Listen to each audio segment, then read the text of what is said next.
thanked him, bade him good night, and went dolorously home. Even my father noticed something queer about me. The day I got to the office only 5 minutes late, he called me in for some anxious questioning as to my health.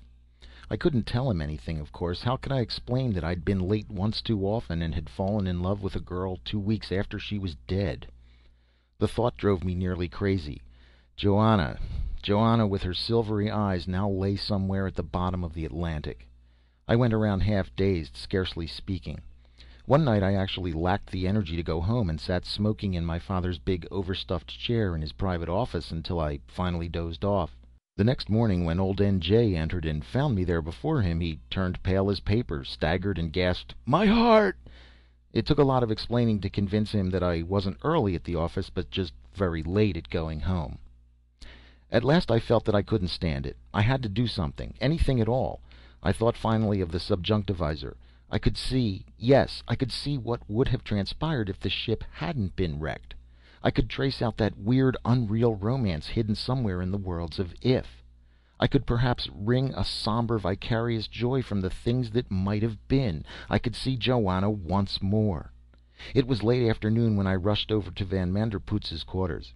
He wasn't there. I encountered him finally in the hall of the physics building. "Dick," he exclaimed, "are you sick?"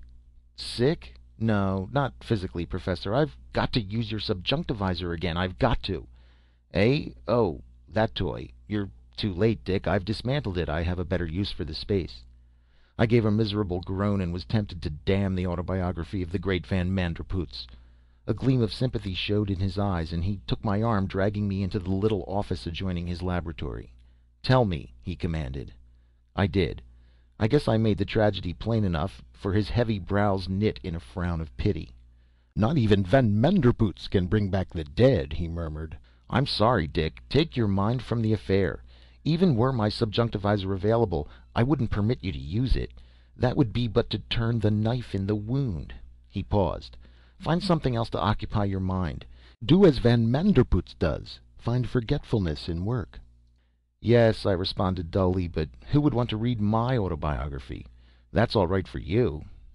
"Autobiography? Oh, I remember. No, I have abandoned that. History itself will record the life and works of Van Manderpootz. Now I am engaged in a far grander project." "Indeed?" I was utterly, gloomily disinterested. "Yes, Gogli has been here. Gogli the sculptor. He is to make a bust of me. What better legacy can I leave to the world than a bust of Van Manderpootz, sculptured from life? Perhaps I shall present it to the city, perhaps to the university.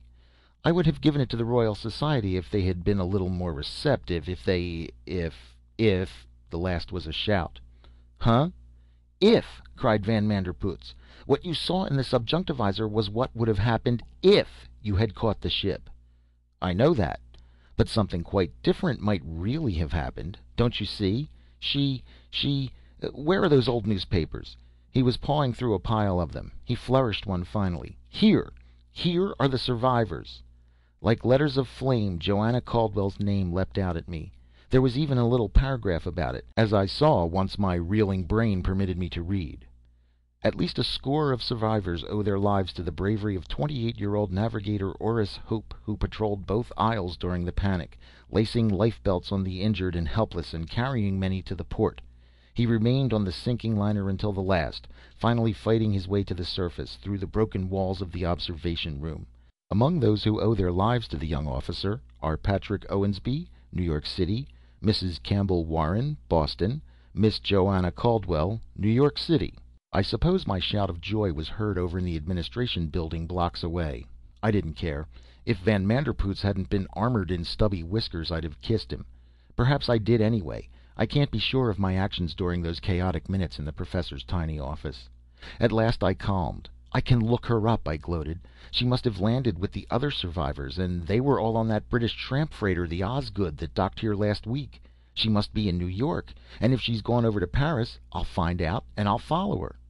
Well, it's a queer ending. She was in New York, but you see, Dixon Wells had, so to speak, known Joanna Caldwell by means of the professor's subjunctivisor, but Joanna had never known Dixon Wells. What the ending might have been if... But it wasn't. She had married Orris Hope, the young officer who had rescued her. I was late again.